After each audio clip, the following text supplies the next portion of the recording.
Hoje nós vamos falar sobre cestoides. Bom, quando eu estava pensando um pouco em como contextualizar esse assunto para você, eu encontrei essa notícia, que é uma notícia antiga, de 2015, mas ela é interessante para a gente. Moradores farão exames após venda de carne de abate clandestino em Mato Grosso.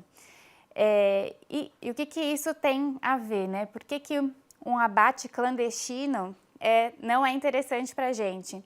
Quando o abate é clandestino, ele não passa por medidas de segurança, por inspeção sanitária. E aí o que pode acontecer? Aqui que está grifado aqui em vermelho na notícia.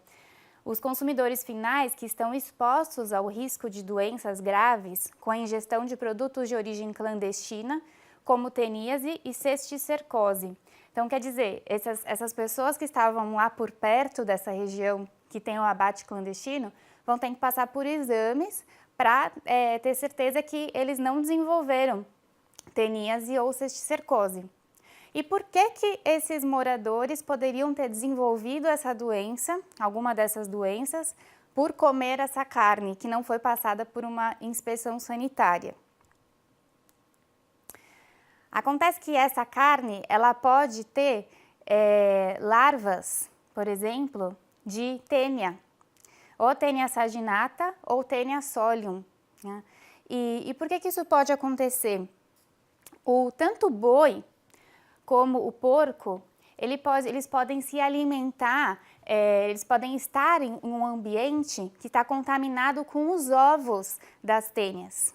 E se esse ambiente não foi bem limpo, dependendo do ambiente que ele se encontra, ele pode até se alimentar, tem algum alimento que está lá misturado com os ovos da tênia. E aí quando ele se alimenta desses ovos, podem se desenvolver as larvas da tênia no corpo dele. E aí se você ingere essa carne que não foi passada por uma inspeção sanitária, você pode desenvolver a doença. Tá? Então, por isso que é importante a gente ver a procedência da carne, né? E sempre cozinhar muito bem a carne. A gente vai falar mais pra frente um pouquinho mais sobre isso. Então, as tênias, elas são os principais cestoides causadores de doença humana, né? Então, lá o título da nossa aula foi cestoide, né? Mas a gente vai falar especificamente das tênias, né? Então, os cestoides ou cestódios são plateumintos, tá? Não sei se você se lembra, são vermes achatados. E os cestoides, os adultos, eles vivem no trato intestinal de vertebrados, enquanto as larvas, que são os cisticercos, eles vivem em tecidos de diversos vertebrados e invertebrados. Então aqui eu trouxe a tênia adulta para a gente entender um pouquinho como que é o corpo dela. Então, aqui está o corpo da tênia. Essa porção anterior aqui que está apontada a seta é chamada de escólex. Aqui ela já está ampliada essa região. O escólex, ela contém estruturas de fixação, onde o organismo vai se fixar no corpo do hospedeiro, tá? Por meio dessa região, onde tem ventosas e acúlios, que são pequenos ganchos. Então, assim que a tênia consegue se fixar, por exemplo, no intestino do hospedeiro. Essa região aqui, que está apontada a seta, então aqui para cima está o escólex, né? Mais ou menos até aqui. É uma porção delgada, que é a região de crescimento, chamada de colo. E, em seguida, todo o resto do corpo é chamado de estróbilo, que é formada por uma cadeia de segmentos chamadas de proglotes. E essas proglotes, elas têm níveis crescentes de maturidade. Então, as proglotes mais proximais, elas são jovens, são proglotes jovens, que têm órgãos sexuais mal definidos. Então, conforme a gente vai passando mais para a parte distal do verme, essas proglotes vão se amadurecendo. Então, aqui nessa região, aqui em D, estão as proglotes maduras. E aí a gente, ampliando um pouquinho essa região, eu coloquei aqui nessa figura as proglotes maduras, que elas são hermafroditas. Então, aqui em B está representado o útero e aqui em C os testículos, tá? Então, tem útero e testículo na mesma proglote, então elas são hermafroditas. E conforme a gente vai indo para a região mais distal, nós temos as proglotes distais ou grávidas, que tem tubo uterino contendo milhares de ovos e as proglotes se destacam do estróbilo e se desintegram, liberando os seus ovos, que aí vão cair nas fezes do hospedeiro. Então, lá são os ovos que eu falei que vão ser liberados, então o adulto vai liberar os ovos. E uma vez que esses ovos foram liberados, eles vão se desenvolver em larvas. As larvas da tênia são chamadas de cisticerco, tá? Aqui está representada uma larva. São larvas vesiculares simples, com um escólex, né? Então aquela estrutura de sustentação que eu mostrei para vocês, chamada de cisticerco, e conhecida popularmente como canjiquinha ou pipoquinha. Por quê? Porque você pega na carne do porco ou do boi que está contaminada com essas larvas, é uma aparência mesmo como se fosse uma canjica, uma canjiquinha. Então ela é meio esbranquiçada, redondinha, por isso esse nome. Então vamos lá. Então aqui está o ciclo de vida da tênia, tá? Então, o hospedeiro que está contaminado com as tênias, ele vai eliminar os ovos nas fezes, então os ovos da tênia nas fezes. E aí, se o porco ou se o boi está naquela região que não tem um cuidado, né, não tem uma higiene, ele vai se alimentar dessas fezes com os ovos, ele vai ingerir esses ovos, e esses ovos vão eclodir no intestino pela ação do suco gástrico, né? E o suco gástrico e os sais biliares estimulam a evaginação do escólex, então vai ter aquela estrutura de sustentação, vai evaginar do ovo, tá? Do cisticerco, desculpa, porque aqui ele já passou para o estágio de larva. E fixação na mucosa do jejuno. Então, o embrião, que é chamado de oncosfera, é liberado e penetra na parede intestinal. E aí cai na circulação sanguínea e linfática, tá? Aqui, o boi e o porco é chamado de hospedeiro intermediário. Então, e aí os cisticercos, tá? Então, que aqui já é a fase larval da tênia, eles vão ficar no músculo ou em outros tecidos, tá? Então, por isso, quando você corta a carne, você vê lá a canjiquinha, tá? Que são os cisticercos. E esses cisticercos, eles desencadeiam a resposta imune do hospedeiro, que aí ela vai ser importante, que ela pode impedir a disseminação para outros órgãos, tá? Então, dependendo da resposta imune do hospedeiro, que vai ter uma disseminação maior ou menor desses cisticercos. E o homem também pode ser o hospedeiro intermediário, não apenas o boi ou o porco. E nesse caso, ele pode ser um hospedeiro intermediário, só que só da forma larvária da Taenia solium, tá? A saginata, ela não consegue desenvolver cisticercos no homem. E aí, nesse caso, quando o homem é hospedeiro intermediário, o ciclo não se completa, então não passa por um estágio de verme adulto, ele permanece no estágio larval dos cisticercos. Então, agora por outro lado, o homem pode ser tanto hospedeiro intermediário como hospedeiro definitivo. Se o homem ingere, ele vai ser hospedeiro intermediário se ele ingerir os ovos, tá? Se ele ingerir os ovos da tênia. Agora, se o homem ingerir os cisticercos, a forma larvária, que é por ingestão da carne de boi ou da carne de porco, aí ele vai ser um hospedeiro definitivo, tá? E aí, então, como que pode ser contaminado? Pela ingestão de carne bovina ou suína crua ou mal passada. E aí vai desenvolver o verme já adulto. E o verme adulto, ele se desenvolve, a Taenia solium, de 5 a 12 semanas e a saginata de 10 a 12 semanas. Então, os adultos, aqui está representado o escólex, que ele fica fixado à mucosa do intestino, eles habitam o lumen intestinal do hospedeiro definitivo, então, que é o homem.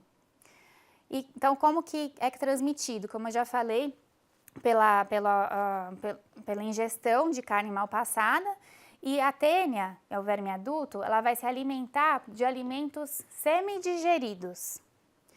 E a reprodução da tênia é por autofertilização, né? Então, como eu disse, as proglótides elas são hermafroditas, então pode ser por autofertilização que ela se reproduz, ou por fertilização cruzada. Então, entre proglótides pode acontecer fertilização também.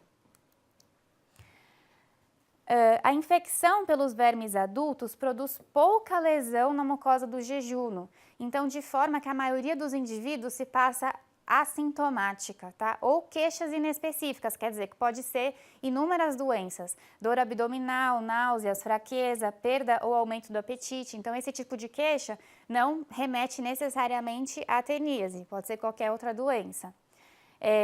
E o diagnóstico, muitas vezes, ele é feito quando se percebe a saída espontânea de proglótides grávidas pelo reto. Então, quando se percebe nas fezes, ou para fazer um exame diagnóstico, e aí é detectada essas proglótides nas fezes, porque como muitos pacientes cursam como assintomáticos, o diagnóstico é um pouco difícil. E se observa uma unidade clínica em crianças que vivem em áreas endêmicas, a criança, quando ela desenvolve a infecção, ela não tem tantos sintomas como uma criança que não estava numa área endêmica, sugerindo uma imunidade clínica em crianças. Agora, então, a gente estava falando da teníase, né, quando tem o desenvolvimento do verme adulto no hospedeiro humano. A cisticercose é quando são as larvas, os cisticercos. Então, ela se desenvolve pela ingestão dos ovos da Taenia solium. É infecção humana pela forma larvária dos cisticercos. Então, a teníase é infecção por ingestão das larvas. A cisticercose é infecção por ingestão dos ovos. E a cisticercose da T. saginata não se desenvolve em humanos, tá? Só a T. solium, a Taenia solium. E o quadro clínico da cisticercose vai depender de alguns fatores. Se esses cisticercos estão metabolicamente ativos ou inativos, dependendo da resposta imune do hospedeiro, então como que ele vai reagir a essas larvas. E o número e localização dos cisticercos vai definir o quadro clínico da cisticercose. Então, a manifestação clínica mais comum e a mais importante, a mais relevante para a gente, é a neurocisticercose, que ela vai acometer, por exemplo, córtex cerebral, meninges, ventrículos, tá? O sistema nervoso. E o que acontece aqui? Quando as larvas elas são desenvolvidas no hospedeiro, a morte das larvas vai desencadear uma reação inflamatória intensa. E é essa reação inflamatória que vai desencadear os sinais e os sintomas da neurocisticercose.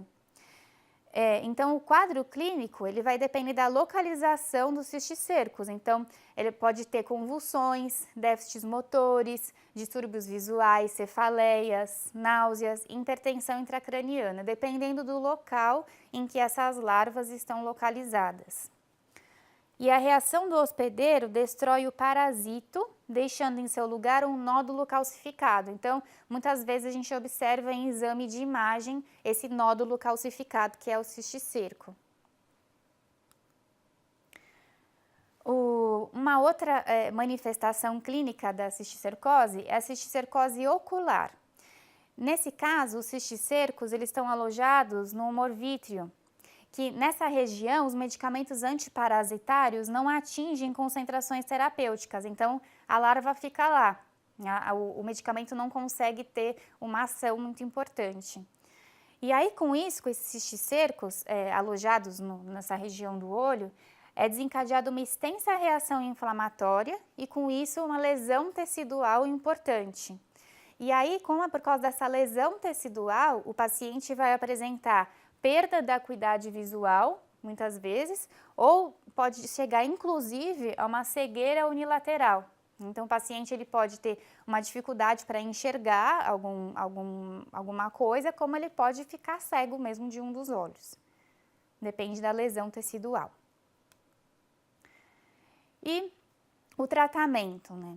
No caso da teníase, existem os tratamentos medicamentosos. Agora, no caso da cisticercose, o tratamento medicamentoso é controverso.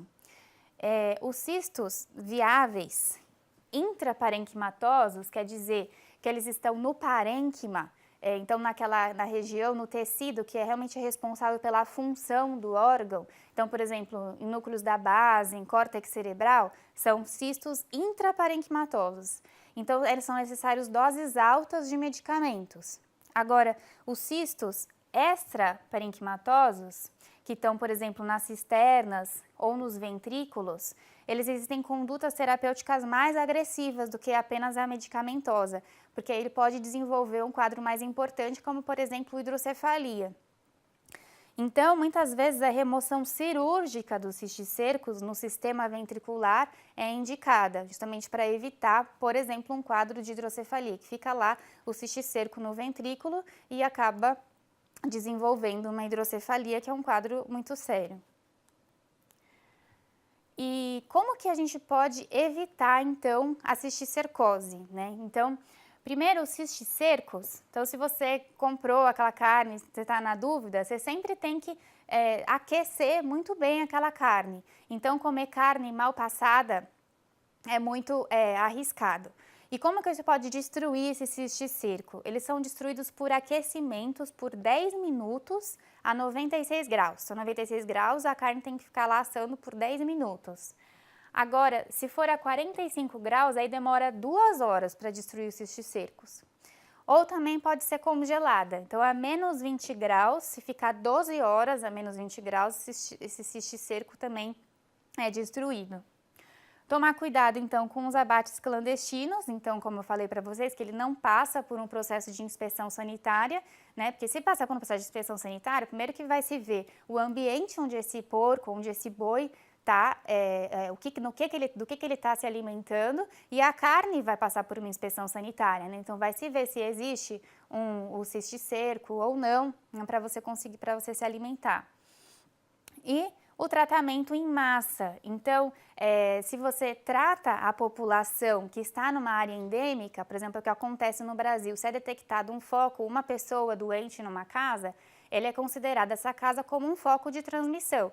Então, as pessoas que vivem naquela região, naquela casa, elas são tratadas. Se você trata os hospedeiros, então ele não vai liberar fezes com os ovos da tênia, fazendo com que o verme complete o seu ciclo de vida. Então, o tratamento dos doentes e para áreas endêmicas, o tratamento em massa, ele é indicado como medida preventiva.